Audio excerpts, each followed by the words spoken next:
Hey guys, it's Julie with Julie Designs. Today I'm in my laundry room and I'm working on my accent wall. Now I love the look of subway tile or any kind of tile in the laundry room, but I don't know how to lay tile. I don't have tile, so I looked around at what I had, and what I have is lots of wood. So I decided to do a faux tile wall in a herringbone pattern using wood. And today I'm going to show you how to do it. Now, what I did was I used Underlayment, 5mm Underlayment. You can get it from your hardware store, Home Depot, Lowe's, wherever. And you can get it cut to the size you want. So what I did, it comes in 8 feet by 4 feet strips. And I got it cut down to 8 inches. And then I painted the whole 8 feet of this wood the color that I want. The color that I'm using is called White Duck from Sherwin-Williams. I use it a lot in my house. And then from there, I cut these tiles using my table saw. So I went 8 inches long, 8 inches long by 3 1/4 wide. I weighed these. They weigh about 1.4 ounces, so they're super light. So you may cringe a little bit, but I decided to attach them to the wall using hot glue, okay? I know it's a little unconventional, but it works. When I usually attach wood to the wall, I use my finisher nail gun. But these tiles are so small, there was no guarantee I could get them all into a stud. So since they're so light, I decided hot glue was the best option. It's been working great. You really don't need a lot because these tiles are so light. And then for added texture, what I decided to do was I sanded the edges, just to give it a little more texture, a little more rustic. I did sand the whole thing. I cut it down.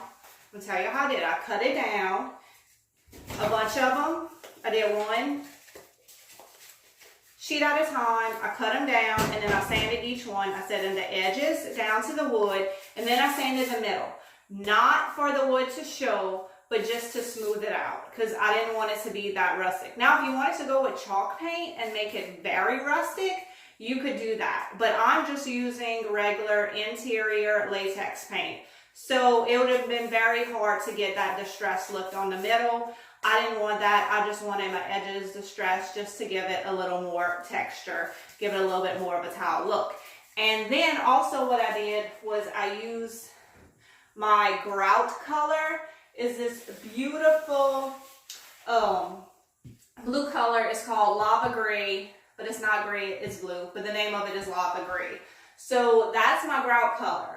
So if you want to do this effect, just think about whether you want a light grout or a dark grout because you will have to paint that first. I just put one coat on. That was good. It didn't need to be perfect. There's just a little bit of it showing through. But I love the effect that the dark grout is giving it.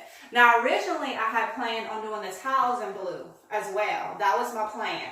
But once I painted this wall blue, I decided it was just a little more dramatic than I wanted it to be in here. Once I show you the completed room, there's lots of antiques in here, lots of natural wood, and I don't want to take away from that.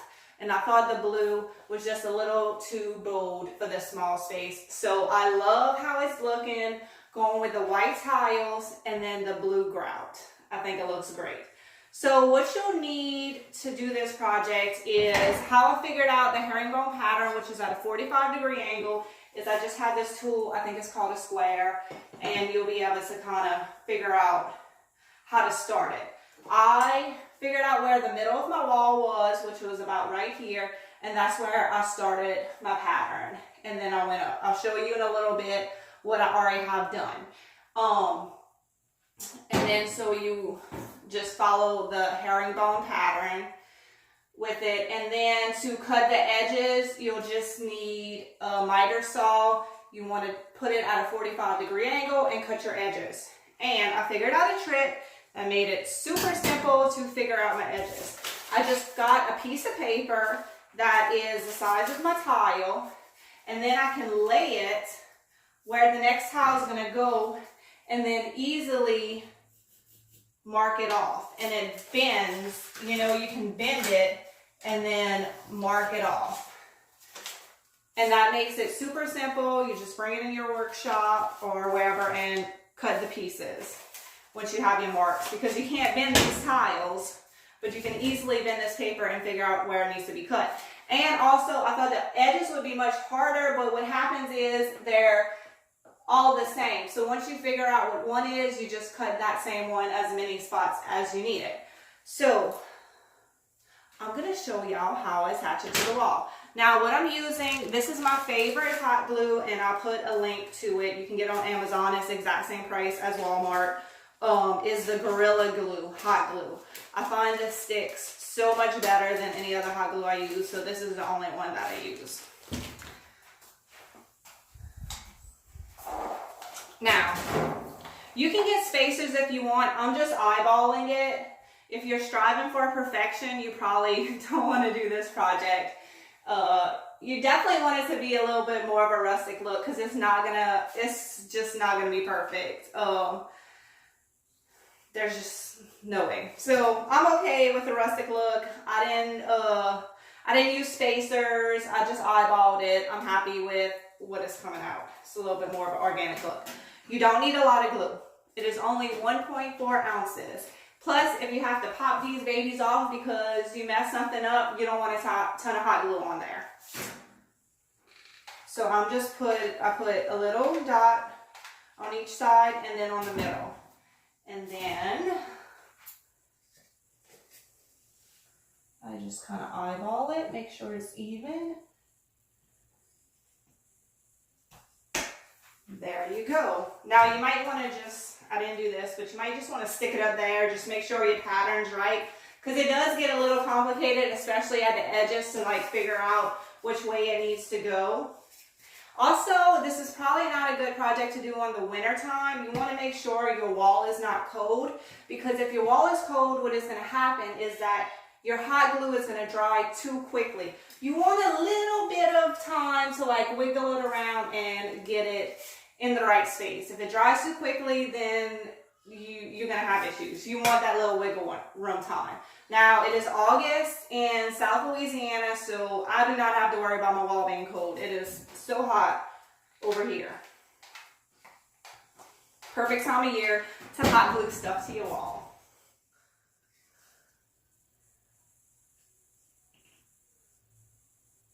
The big pieces really go quick. When it gets towards the edges, that's when it ends up taking a little bit longer. So I find it's easier just to do all my big pieces everywhere I can, and then start taking the time and go back and figure out the small pieces.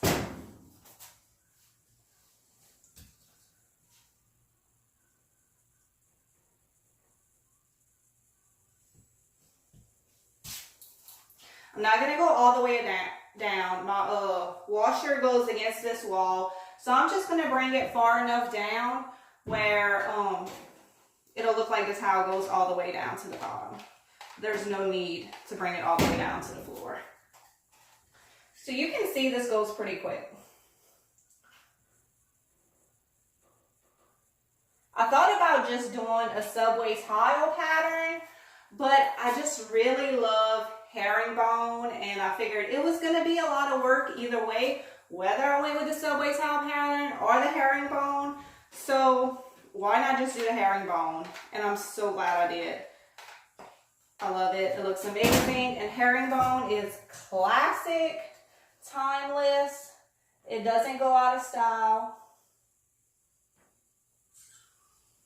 I just hold it for a second and let it dry.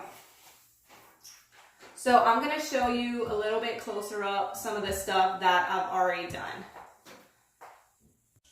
All right, guys, so you can see I finished the top of this wall. Look how great it looks. I'm going to give you an up close look.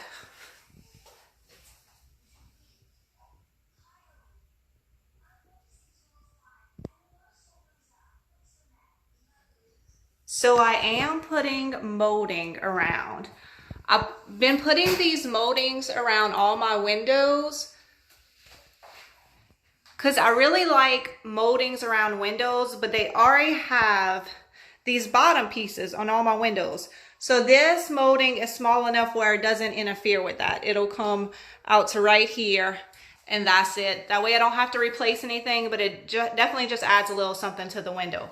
And then I hadn't originally planned to do molding around the sides, but it was getting so hard to get it straight against the wall. There was just no way I could get this straight. So I decided to do a 3/4 inch molding, and that gave me a little bit of wiggle room. And once I decided that, it went so much faster because I didn't have to make it as precise.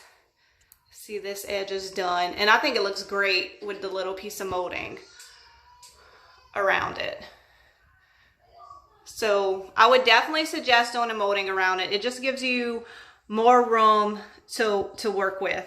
It's just hard to get every piece perfectly straight against the wall. So once I finish this up, I'm gonna put moldings around the whole window and both sides of the wall. Be sure to check out the final product in my full laundry room makeover video. Thanks for watching, and give this video a big